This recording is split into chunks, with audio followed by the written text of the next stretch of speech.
break from Pavitar, and for the past 6 months, Spider-Man is so easy. You're saying DD. Would I ask you for a coffee with room for cream? I'm sorry. Oh boy, we're back with another Spider-Verse video. Huzzah, Mazel Tov, and all that other jazz. Again, spoilers, because I know I've been doing these videos about once a month, so that way everybody has time to see them. But we are now officially on the Pavitar video, like I said, in my first video, that I had to edit in because I totally blanked on Pavitar while writing my script because I wrote it at like 2 o'clock in the morning. So here's the thing, right? I could talk about how the fact that Pavitar sounds like he's played by the exact same guy that plays the taxi driver in the Deadpool movies. I could talk about the fact that Pavitar has like that little yo-yo thing, which actually is really interesting and I would love to tackle that. Or I could talk about the fact that he and Hobie, through their shared hatred of the government, and specifically the British, have a really great friendship. I could talk about any of those things, and then I remembered something.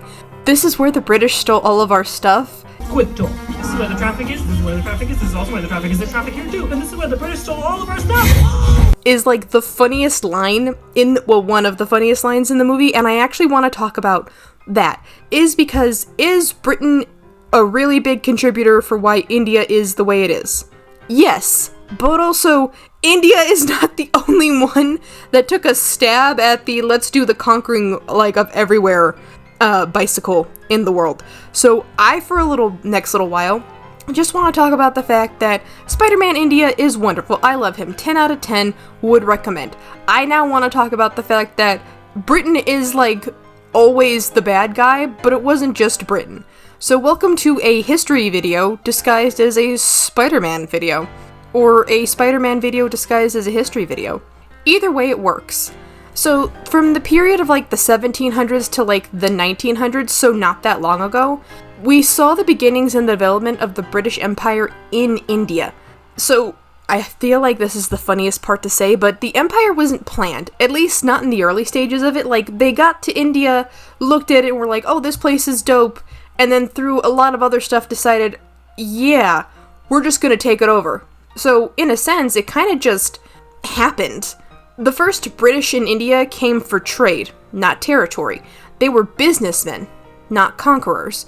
I feel like that's how every story starts, but I digress. It can be argued that they came from a culture that was inferior and a political entity that was weaker than that into which they had ventured, and they came hand in hand. Realistically, in India, their culture and dynamics and their government was so strong that by the time the British just showed up, legitimately, not only were the people of India so self-assured in how they ran their stuff, the British had no, like, backbone to stand on because, straight up, that's not how this works. This is how this works. Go away. But they, the British, would not have been viewed as a threat by the original native peoples of India, who most certainly would not have thought of themselves as Indian, at least in any political sense. Which is hilarious, because India is home to, like, a bajillion different nationalities and religions. India, when you're talking about it, is the country in which all of them live. But Indian is something that, like, some of them will just give you the side-eye for is because, no, that's not true. National identity was to be established much later, during the independence movement, which indeed was also known as the nationalist movement, but we're not there yet. Identity was in terms of region and caste, which, to a considerable extent, is still kind of happening today. The British and the Indians would go on to affect each other in profound ways that still are important today. In what follows, because of limited space, the impact of Imperial Britain on India is addressed. Hopefully, and I say this with love, hopefully one day the British will return all of the stuff they took from every empire that they ever invaded. But that is a pipe dream and I am fully aware of it. Let me have this. Let me have that dream. But the reason why I bring this up is because the roots of the empire actually take place in, like, not the same way that America took place. Like, there was no 1492 sailed the ocean blue type of date to be commemorated for the empire.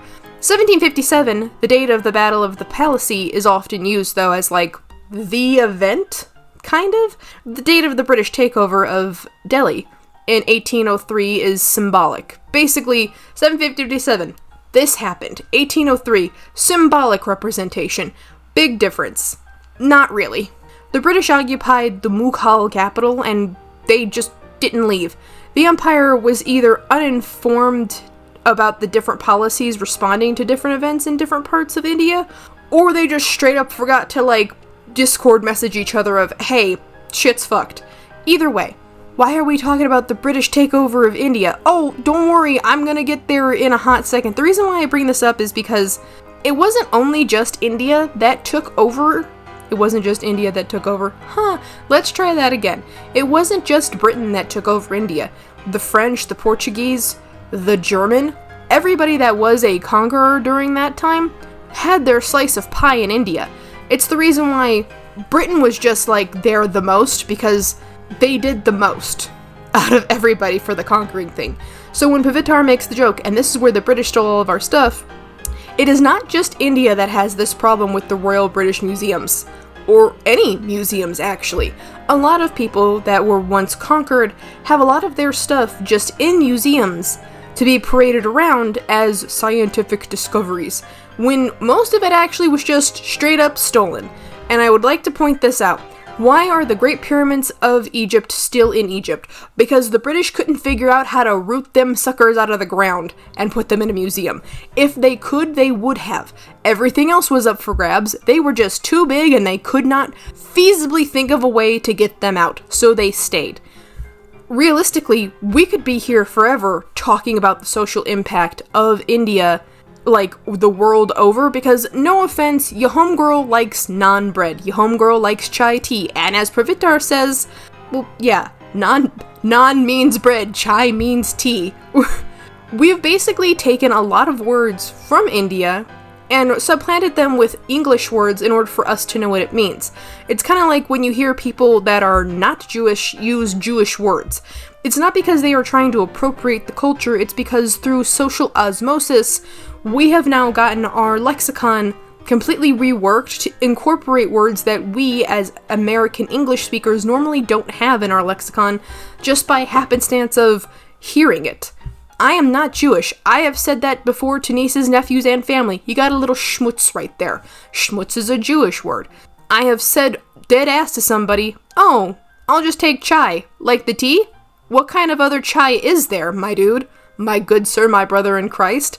And while I was writing this script, and I giggled like a madwoman while writing this script, I had a whole minute where I didn't know if I should bring this up or not, because I have been to India exactly one time because of a flight delay going somewhere else.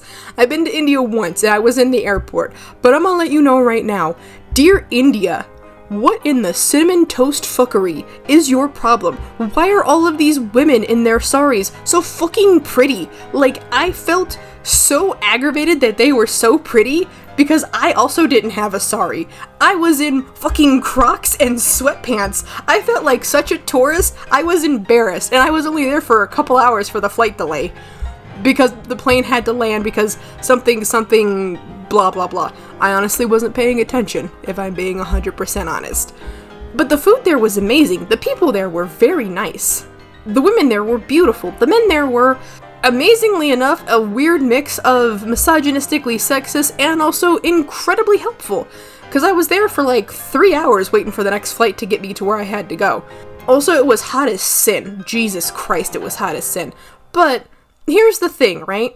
Where Britain took over everything because something they got their heart on for the conquering business, most foreign cultures, which means India, all of fucking Africa, all of fucking Asia, most foreign cultures, anywhere you go, it's usually a thing of politeness when you meet new people. Not because you actually give a ding-dong diddly shit about them, but because you were raised to, at the very least, be polite when meeting new people. And apparently, that social norm has lasted through all of the conquering, all of the wars, all of the famine, all of the plague, and all of the other stuff that has happened since the 1700s. Basically, you just gotta be polite. I don't particularly care about you, but not being rude is like the bare minimum standard, which has, in fact, gone through a lot. And I need to really stress this. Should I have not made the Pavitar video about the imperialistic takeover of Britain on India? Yes. But I also feel like it is very important, is because while Pavitar is a teenager in this, and a lovesick teenager I might add, he does bring something very important to the Spider-Man narrative. Because even though he's making fun of, this is where all the British stole all of our stuff, look at all the traffic is like 90% of India, he does bring up the fact that India is often used as a coming to find yourself place in a lot of mainstream Western media. Journey of self-improvement! And you came to India! That's a Western culture cliche! Don't eat pray love me, bro! No, I did not mean it like that. Now let me guess, you're gonna ask me about naan and cardamom and naan bread, which is the same as saying bread, which is the same as saying chai tea! Oh, I love chai tea. He does critique it because when the Spot says, I've been on a journey of self-discovery, he makes that point of, and you came to India? A lot of foreign people really dislike the fact that sometimes Indian or non-native people come to their countries for this, like, weird come to Jesus find yourself thing. My good sir, my brother in Christ, my sister in Satan, my homie in the hootery, you can go find yourself sitting out in your backyard in the rain. You don't have to go to a foreign country to, like, experience it. I went to a bunch of foreign countries for work. I'm back home now because of other stuff that happened, but I was in a lot of foreign countries, and I could tell you this from my limited experience. The people there are actually really nice, and if you actually go to these places with the knowledge that you are a tourist, and you don't know fuck about anything, and you want to learn, you actually have a better time being there, instead of trying to go there and trying to, quote, teach the natives your ways. They have the internet, my guy. They don't need you to teach them shit. I'm pretty sure they know more than you. Which is actually like a weird, humbling experience for most white people. Specifically white people. Not that white people are inherently bad, it's just most white people have this egregious overinflation of their egos of they can do no wrong and hello kitty, I missed you, goodbye. I just lost my place in my script because of my cat. Thank you, kitty. Okay, I found it. The reason why I bring this up is because a lot of white people have this overinflated sense of ego based completely off happenstance. But people that don't really get that, like, look, they're white, they have all this stuff, and they are humbled really quick in their formative years, they actually turn out to be really, like, good people. I can name off the top of my head a bunch of people that it's like, your ego got inflated too quickly, and now it's a big problem. But I don't have time to go through that because I am not that kind of a YouTuber, and I am just here to talk about Pavitar in the new Spider-Man movie. I love the fact, though, is that, well, Gwen is the paradox of she is the canon event for a lot of people, and the fact that Miles refuses to allow this canon event bull honky to dictate his life, and he gets to meet an alternate version of himself.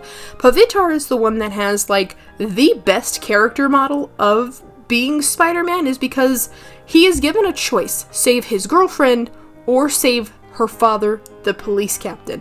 And he decides, ¿por qué no los dos? Because of course he does, because that is literally the whole entire thing of Spider-Man. I can't save everybody, but I'll be damned if I don't try. And that's super duper important. Like, super important. And I really love the fact that they remember this in this movie, is that Spider-Man is in fact the OG, I will try to save everybody, come hell or high water, because that is my cross to bear. I decided to do it. And it was so, and it was good. What else? Yeah, other than the fact that my cat is bothering me for food, and I think my leg fell asleep while on the 5th recording of this, and I'm not gonna do any more. Oh, thank you guys so much for showing up, and I hope you guys are liking these Spider-Verse movies, because this is literally all it's going to be until we get to Miguel O'Hara, which is going to be in, like, June. I hope you guys have an amazing rest of your day. Bye-bye!